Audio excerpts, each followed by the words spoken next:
Australian culture shocks, 10 weird things about life in Australia. I don't know much about Australia, so I'm actually really looking forward to checking this out and seeing these 10 weird things about Australia. Before we do jump into this, I appreciate if you guys can hit that subscribe button. And yeah, let's check this out. What's going on, guys? I'm Pete from Aussie English. Welcome to this episode today where I'm going to be talking about culture shock in Australia. Let's get into it. What we got? Is one gonna be like when you're walking down a path, like kangaroos are like they're joining you or something? All right, so I was recently chatting to my wife, trying to come up with a list of things that she had culture shock with when she came to Australia. So if you don't know, my wife is originally from Brazil. Hey, Hakel, if you're watching. And so she came to Australia, and obviously Brazil is a different country, different culture. When she got to Australia, there were a bunch of different things that she found strange. Cultural aspects of Australian life that she found different, weird, strange. So I made a list. From what I know, right, because I've known of people going to Australia and stuff, and then staying there, living there. From what I know, what I'll be freaked out about would just be the wildlife. You know what I'm saying? So, yeah, I don't really know too much stuff. And now let's go through 10 of those things, okay? And let me know in the comments below if you found them weird as well. Right, okay. Right. Number one, cars are incredibly cheap secondhand in Australia. So cars in Australia are actually really expensive when they're new, at least as far as I know, comparatively speaking, especially if you get into luxury cars like European luxury cars like Mercedes, BMW and Audi. In Australia, we used to have the Ford and Holden manufacturers here building the cars in Australia. They no longer do that. When they did that though, the government put tax on any cars that were luxury cars more than $60,000. And so you'll find that a lot of these cars from overseas that are luxury cars, especially those from Europe, will be very expensive compared to other places in the world. Wait, so is that like 33% on top of like the price that there would be around the other? What? She also found that second-hand cars were incredibly cheap. In Brazil, cars, whether new or second-hand, are apparently much more expensive, relatively speaking, than they are here. For instance, when I bought my second-hand Ford Falcon that I got... Wait. This car? Wait, it depends like the miles and stuff. I was going to put a price on it. But I'd probably say around in the UK, I'd say this would be £2,000-3,000, depending on like the miles though. I recently gave it away though. But when I bought that second-hand, it was about 12 years old, and it cost me... Oh, 12 years old? Okay, maybe 2,000. Yeah, $3,000. Oh, yeah, 3,000.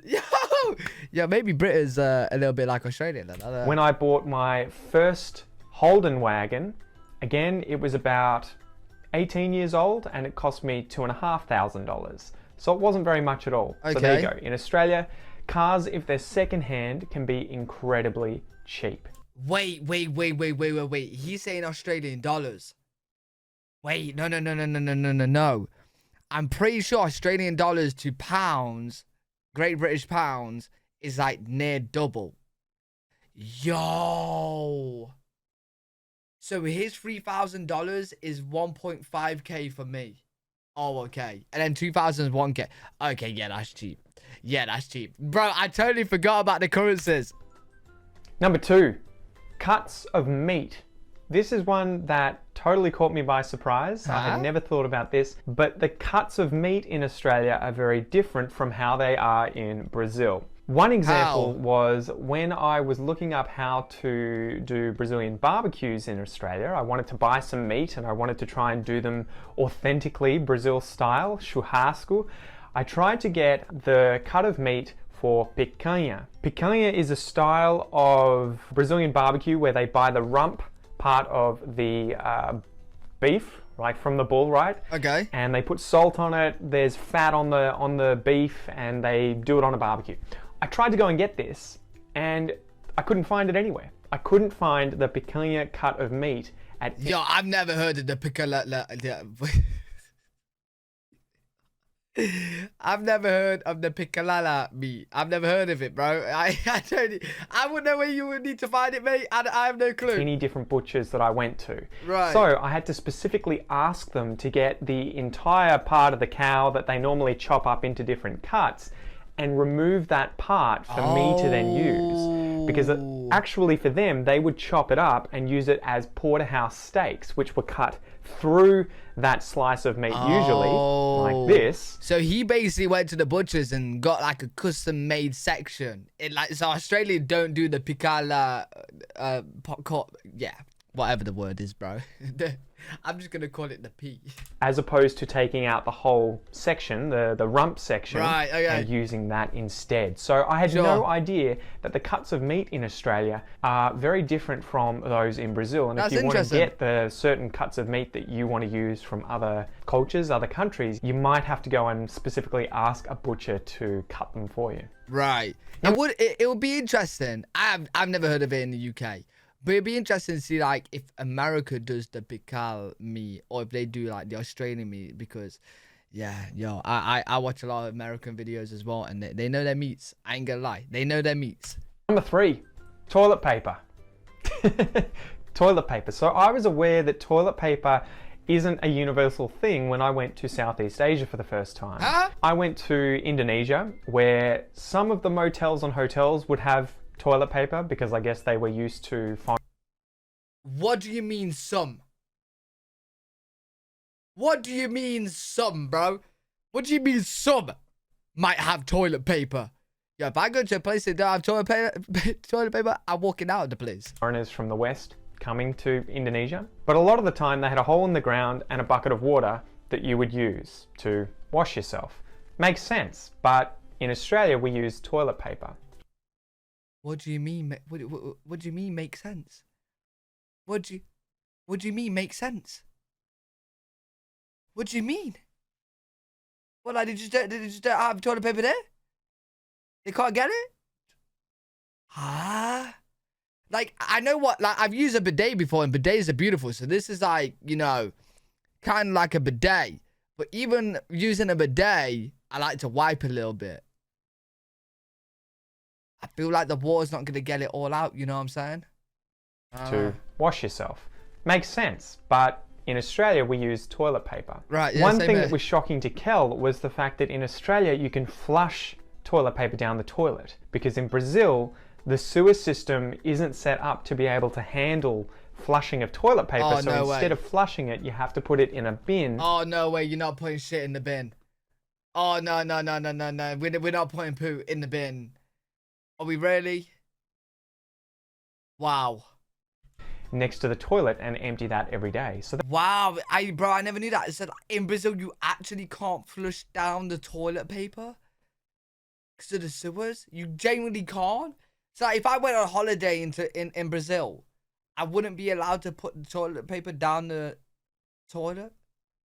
Oh my. There you go. Toilet paper was one of those strange things in Australia that you can flush down the toilet. Number 4. Coffee culture in Australia. I love Any coffee. of you guys who have come to Australia and spent a significant amount of time in some of the big cities in particular like Sydney and Melbourne will know that we are mental. We are crazy about our coffee. We take that stuff seriously. Love it. There are probably hundreds of cafes in the CBDs of Sydney and Melbourne alone. The quality of the beans that are used, the variety of different coffee. You know what? I do have a friend that's from Australia, right? And he does say, so in the UK, for me, Starbucks is the best coffee place to go to and get a coffee, right?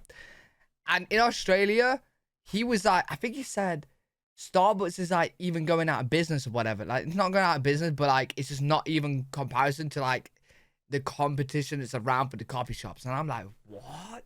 So like I know they go big on coffee over there. Coffees that you can get and the artisanry that is used, the skill with which people are trained up to make the coffee is pretty much as good as it ever gets anywhere in the world. At least I'm told, right? I used to work in a cafe. The best in the world. Oh, that's a statement to go by. Wait, Australia's the best coffee in the world? And that was one of the things they prided themselves most on, the Really? quality of their coffee. So it may be a shock when you come to Australia that the coffee is very, very good. Not everywhere, but in a lot of places. It's a good shot. Probably not very good if you go to Starbucks, because that's American style, and Americans, they have their own way of doing coffee. Oh, wait, he said it here, bro. He said it here. He said American coffee is bad compared to that. You know what? I need to be the judge. I think the UK coffee is the best. Bro, I've literally just sat here and said the best coffee in the UK is Starbucks. But, yo, I need to go to America because I know America drinks coffee all the time. Drink coffee there. Go to Australia. Drink coffee there. And then compare the two, you know what I'm saying? But, wow, that's a big statement. Australia, apparently the best coffee place in the world. Wow. Starbucks, because that's American style. I love Starbucks. Americans, they have their own way of doing coffee. Number 5, barbecues at camping grounds and at the beach. Huh? So again, I grew up in Australia. I used to go camping all the time, several times a year with my parents. We would go to public barbecue. Bro, if there was a public barbecue in the UK, it would have got robbed. Bro, for some weird reason in the UK, not everybody, but robbing is a very, very, very common thing. Like, well, not very common, but you know what I'm saying. If it was in the UK, it would have been robbed by now. Would be gone. Places in the bush, you know, forests, national parks, places like Wilson's Promontory in Victoria. Every time you go to those places, there tend to be places where you can barbecue food. You can cook food. Quite often they have gas. You might have to put some money in there to be able to use the gas. Maybe you have to bring your own fuel for the barbecue, you know. That is such a good idea. Like, have a family day out and you've already got the barbecue there. Just bring the food. Bro, that is so good. There might be some places, campsites, where you have to make the fire yourself. I've never heard of pretty this. much every campsite you go to will have some kind of barbecue for you to cook food. Wow. And it's the same for a lot of beaches that have tourist spots where people come in large numbers and they want to have food. So there's barbecues everywhere. This was something that Kel found really strange, and it wasn't the cultural norm in Brazil for you to go to. Yeah, in the UK, all you're finding on the beach is rubbish. You ain't finding no barbecues. Camping grounds or to beaches and find places to just barbecue your own food.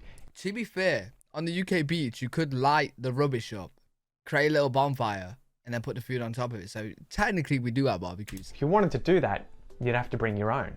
BYO Barbie. In Australia, you don't have to. That's such a good idea. Number 6. And this is one that Brazilians always tell me whenever I meet them. Our second-hand culture in Australia is different from Brazil, probably elsewhere in the world as well. So what happens if I have a couch in my house that I don't want anymore? I don't just throw it out. I don't just give it away to friends, although, you know, you could do that if you wanted. Quite often what will be done is it'll be taken outside, put on the nature strip with some cardboard that says free. And so people know that if they see junk or chairs, TVs, furniture, all that sort of stuff, if they see that in the nature strip out the front of someone's house, they know that it's free. Someone is the nature strip like just like outside the house? So you're telling me I'm going to be driving around Australia and I'm just going to see a bunch of people's furniture everywhere? Huh? Like in the UK, that does happen, but very rarely. Like you might go past a house and there might be like an on bike out there with a label saying free. Or like take, but yeah, not much. Can take that, that it's free to a good home, that anyone can come and pick that up and take it home. And we do that all the time. A lot of the stuff that we have in our house is either bought secondhand online through places like Gumtree or Facebook, right? Or we've seen it on the side of the road and thought, we don't want to waste that, we want to use it, so let's just bring it home and use it. So that's something you'll notice in Australia quite a lot. When you drive around the streets, there'll be furniture on nature strips, there'll be secondhand stuff, and it's free to be picked up. Number 7. Yeah, I might start a business. I might go to Australia with a big van, start taking all the free stuff and then selling it on Facebook. That might actually, would that work? That might be a good business. 7. Drinking water from the tap. This was another one that shocked me quite a lot because it's something I take for granted. I don't drink water from the tap, but it's absolutely fine to drink water from the tap in the UK. I prefer bottled water just because, like, yeah, but Yeah. That the water in our water system that gets brought to our houses is drinkable. You can drink the water out of the shower, when you're having a bath. You can drink any of the water that comes out of the pipes in your house. Okay. Our water's drinkable in the UK, but we don't drink water out of a shower or a bath. We don't do that. We definitely... some people might. I definitely don't do that. Generally, right? Should be all good. That is not the case elsewhere in the world. Quite often when I was traveling in Southeast Asia, that would definitely not be something that foreigners like me should do, because we would quite often end up with sickness, end up on the toilet, riding the porcelain throne for quite a few days with a digestive illness. In Australia, it tends to be fine. We put chlorine in the water to kill everything. There's fluoride in there too for your teeth. So that was something that really shocked me. Elsewhere in the world, you may not be able to drink out of the taps. I know that in Brazil, they quite often have... There's even places in Europe that, like, when I go on holiday, I just don't drink, like... Well, I don't drink in the UK much, but I definitely don't drink in other countries in Europe.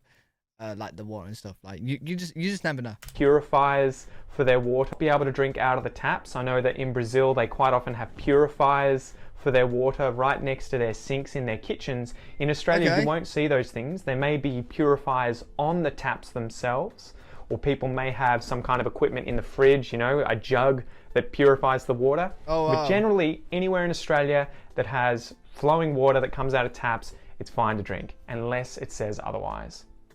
Number 8, and I'm totally guilty of this, leaving things unlocked. So we live in Ocean Grove, which is a sea... No, you don't. Why? Oh, hell no. Leaving your doors unlocked? Are you crazy? Is unlocked. So we live in Ocean Grove, which is a seaside town down the coast, about an hour and a half away from Melbourne. And quite often, I leave the doors unlocked in the house. I leave my car unlocked. It tends to be a very safe place. There's very little robbery. There's very little criminality taking place in Ocean Grove. Most places... Yo, how safe is it? Yo, I would never ever think of leaving my car or house unlocked, bro. Ever. I don't know. Comment down below if you guys leave your houses, cars unlocked or whatnot, or you lock it out. It would be interesting to see. And where you're from as well. In Australia tend to be pretty safe, and you won't see things like massive locks on doors, grills protecting windows and doors, and people leaving their cars and their houses unlocked. Don't get me wrong, I definitely lock it from time to time when I'm going away or I'm going out for a long period of time and no one's at home. But this was something that my wife Kel from Brazil found very strange, that you would just leave doors open, or, you know, you would go to bed and have the gauze doors shut at night, which could just be opened to let air in. She would find that very strange that they would not be locked. Yeah, nah, bro. Nah. There's no way I would be able to sleep at night knowing the door is unlocked. There's just no way. I'd constantly be thinking that someone's going to come in the middle of the night. And I've seen horror movies where people like standing over people whilst they're sleeping, bro. Nah, in no way, bro. In no way. And also that you wouldn't lock your car. Number 9. Yeah, my car would be robbed. Walking the streets at night. Huh? So when I met my wife, I was living in Melbourne, in North Melbourne. And quite often, I would be busy during the day studying. And then I would go to the gym, I would go and do jiu-jitsu, I would come home, and at maybe 10 or 11 o'clock at night... That's why he leaves the door unlocked. Bro, he's a jiu-jitsu master. And then when it walks in, bang!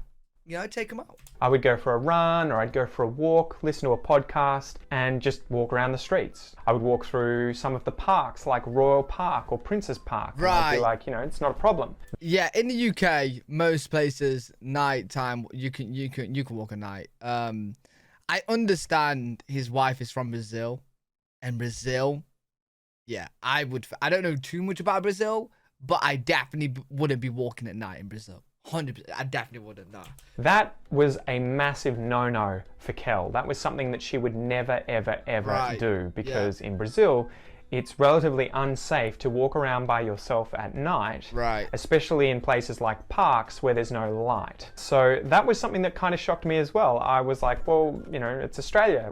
It's pretty safe here. You can sort of walk around anywhere and it's you know, you're fine. Obviously, we have our own fair share of crime, and sometimes bad things do happen to people, but usually you can walk around at night, especially in somewhere like a CBD, you know, a city like Melbourne or Sydney, and you're perfectly safe. So that was something that a city like Melbourne or Sydney, and you're perfectly safe. That's beautiful, bro.